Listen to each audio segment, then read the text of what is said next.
हरे कृष्णा। दोस्तों, आज मैं आपको भक्ति की एक ऐसी असाधारण और अकल्पनीय कथा के विषय में बताने जा रहा हूँ जो आपने आज तक कभी नहीं सुनी होगी। आज मैं आपको श्रीला हरिदास ठाकुर की अद्भुत गतिविधियों के विषय में बताने जा रहा हूँ। जो कोई भी इस कथा को सुनता है उसे भगवान श्री कृष्ण का आश्रय और कृपा अवश्य प्राप्त होती है। श्री चैतन्य भागवत अध्याय 16 आदि लीला के अनुसार श्रीला हरिदास ठाकुर का जन्म बूदान नामक गांव के एक मुस्लिम परिवार में हुआ। बाल्यकाल से ही हरिदास ठाकुर की श्रद्धा हरिनाम जपने में थी। किशोर अवस्था से ही हरिदास ठाकुर ने वैराग्य धारण कर लिया और गृह त्याग कर वन में चले गए। श्रीला हरिदास ठाकुर का जीवन गंगा तट पर भगवान श्री कृष्ण का नाम जप करते हुए गुजरा। वह प्रतिदिन 3 लाख हरिनाम का जाप ऊंचे स्वर में किया करते थे। किसी ने जोर जोर से जप करने का कारण पूछा कि हे महाराज, क्या भगवान को कम सुनाई देता है जो आप इतने ऊंचे स्वर में जप करते हैं, या कोई अन्य कारण है? श्रीला हरिदास ने उसे बताया कि हे भक्त, यह हरिनाम बहुत ही अलौकिक है। इसके सुनने मात्र से ही प्राणी को इस नरक भरे जीवन से मुक्ति मिल जाती है। इसी कारणवश इसका जप मैं ऊंचे स्वर में करता हूँ, ताकि वन में जितने भी छोटे बड़े जीव जंतु हैं सब इस जप को सुनकर भगवान को प्राप्त हों और मोक्ष की प्राप्ति करें। गांव के लोगों द्वारा संत हरिदास ठाकुर को पूरे सम्मान के साथ रखा गया और गांव वालों का विश्वास जीतने के बाद वह वहां काफी शांति से रहने लगे। गांव का स्थानीय काजी हरिदास ठाकुर की लोकप्रियता से ईर्ष्या करने लगा और उसने नवाब को सूचना दी कि यह आदमी एक हिंदू की तरह काम कर रहा है, उसे गिरफ्तार किया जाए और उचित रूप से दंडित किया जाए। काजी के स्पष्ट शब्दों को सुनकर नवाब ने हरिदास ठाकुर को गिरफ्तार किया और उन्हें दरबार में लाया गया। हरिदास ठाकुर को न तो मुस्लिम अधिकारियों का न ही मौत का डर था। अपने मुख पर भगवान श्री कृष्ण का नाम जपते हुए हरिदास ठाकुर निर्भीक होकर नवाब के समक्ष प्रस्तुत हुए। उनकी पवित्रता को और तेज को देखकर नवाब चकित रह गया और उसने हरिदास ठाकुर को आदरपूर्वक बैठने का प्रस्ताव दिया। नवाब ने हरिदास से पूछा कि किस प्रकार की मानसिकता ने आपको भ्रमित कर रखा है। यह जानकर कि आपको एक मुसलमान बनने का सौभाग्य प्राप्त है, आप एक हिंदू की तरह व्यवहार क्यों करते हैं? हम एक हिंदू द्वारा स्पर्श किया हुआ चावल भी स्वीकार नहीं करते, फिर भी आप अपने जन्म के उच्च धर्म को त्याग कर निम्न जाति के हिंदू क्यों बने? अपनी जाति, भूमि और धर्म को त्यागने वाले को दंडित किया जाता है। इस प्रकार का व्यवहार करके आपने कैसे सोच लिया कि आपको मुक्ति मिल जाएगी? मैंने आपको कुरान के अनुसार दंड देने का फैसला किया है ताकि तुम मुक्त हो जाओ।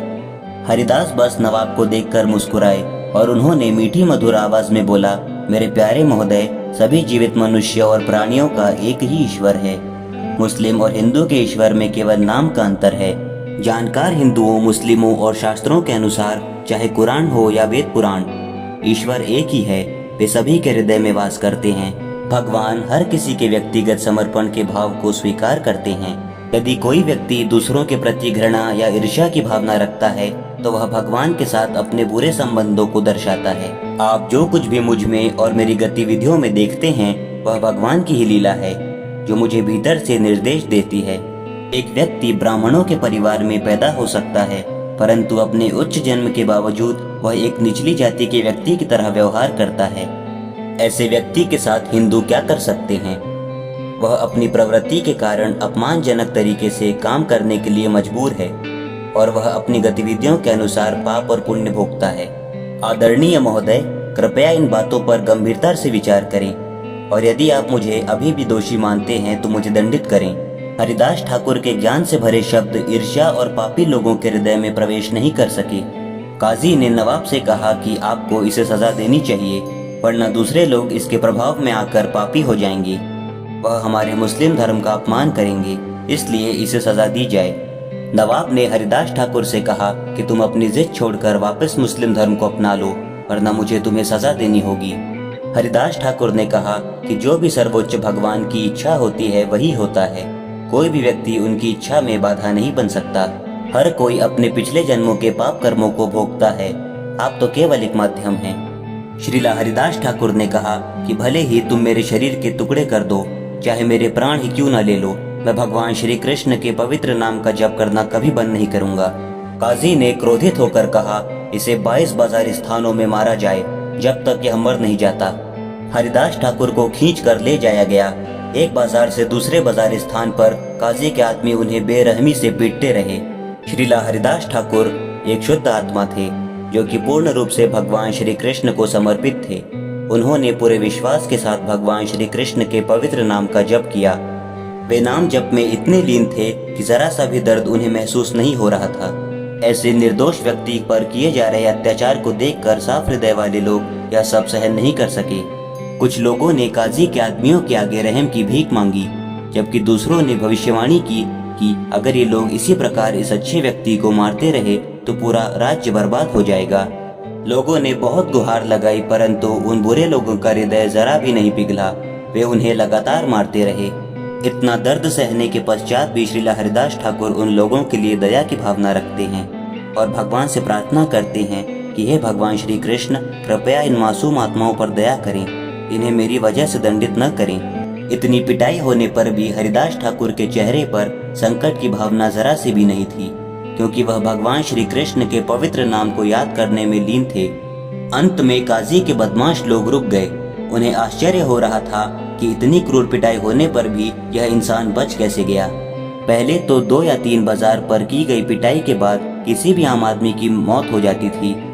हमने इसे लगातार 22 बाजारों में मारा, परंतु इस पर तो मार का कोई भी असर नहीं हुआ, ना ही इसे कोई दर्द हो रहा है। इतनी मार खाने के पश्चात भी श्रीला हरिदास ठाकुर के चेहरे पर मुस्कान देखकर काजी के आदमी समझ गए थे कि यह कोई साधारण व्यक्ति नहीं है, यह एक महान संत है। उन्होंने कहा कि हे हरिदास, आपकी वजह से हमें निश्चित रूप से दंडित किया जाएगा। यदि काजी को पता चला कि हमारी पिटाई के बावजूद भी आप जीवित हैं तो वह हमें मार डालेगा। श्रीला हरिदास ठाकुर ने जवाब देते हुए कहा, यदि मेरा जीवित रहना आपके लिए इतना पीड़ादायक है तो मैं अपने शरीर को छोड़ दूंगा। इतना कहकर श्रीला हरिदास ठाकुर समाधि में चले गए और बिना श्वास के प्राणहीन हो गए। काजी के आदमी आश्चर्यचकित रह गए, परंतु वे प्रसन्नता के साथ श्रीला हरिदास के शव को नवाब के पास ले गए। जब नवाब ने श्रीला हरिदास के शव को दफनाने का आदेश दिया तो काजी ने विरोध करते हुए कहा कि नहीं, अगर इसे दफनाया गया तो यह बच जाएगा और अंततः स्वर्ग में प्रवेश प्राप्त कर लेगा। उच्च मुस्लिम धर्म प्राप्त होने पर भी उसने एक निम्न हिंदू की तरह व्यवहार किया, इसलिए इसे अन्य हिंदुओं की तरह गंगा में फेंक देना चाहिए। काजी के आदेश पर उसके आदमियों ने हरिदास ठाकुर के शरीर को उठाकर गंगा में ले गए।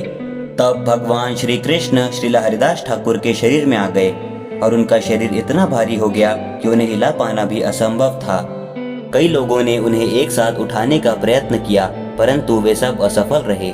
श्रीला हरिदास ठाकुर मुस्लिमों की सजा से बच सकते थे, परंतु उन्होंने यातना और कष्ट सहकर दुनिया को एक सबक सिखाया कि जीवन में आने वाले अत्यंत दुखों और कष्टों के बावजूद भी श्री कृष्ण के नाम का जप करना कभी भी बंद नहीं करना चाहिए। श्रीला हरिदास ठाकुर को सर्वोच्च भगवान परमपिता परमेश्वर श्री कृष्ण द्वारा संरक्षित किया गया था, इसलिए उन्हें कौन नुकसान पहुंचा सकता है। श्रीला हरिदास ठाकुर भगवान श्री कृष्ण के इतने शुद्ध भक्त थे कि यदि कोई श्रीला हरिदास का नाम याद रखता है तो वह अपने सभी दुखों और कष्टों से मुक्त हो जाता है। हरिदास ठाकुर गंगा की धाराओं पर नीचे की ओर तैरने लगे और कुछ क्षण बाद वे भगवान श्री कृष्ण की इच्छा से पुनः पूर्ण रूप से जागृत हो गए।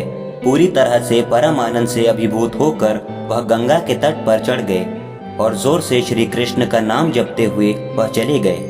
जब मुसलमानों ने श्रीला हरिदास को जीवित देखा तो उन्हें यकीन हो गया था कि उनके पास असाधारण शक्तियां हैं। शुद्ध और प्रसन्न भावनाओं ने उनके हृदय की ईर्ष्या और सभी द्वेषों को खत्म कर दिया।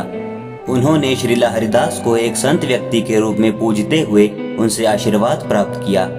इस पूजा से सभी मुसलमान भौतिक दुखों से मुक्त हो गए।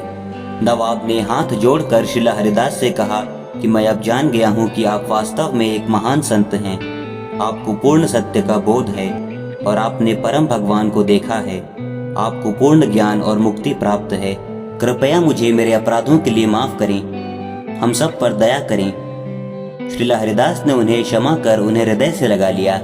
श्रीला हरिदास ठाकुर की यह अलौकिक कथा हमें सिखलाती है कि कैसे भी परिस्थिति क्यों न हो, चाहे कितने ही दुख या कष्ट क्यों न हो, हमें भगवान श्री कृष्ण के पवित्र नाम का जप करना कभी नहीं छोड़ना चाहिए। हमें सदैव भगवान श्री कृष्ण का स्मरण करना चाहिए।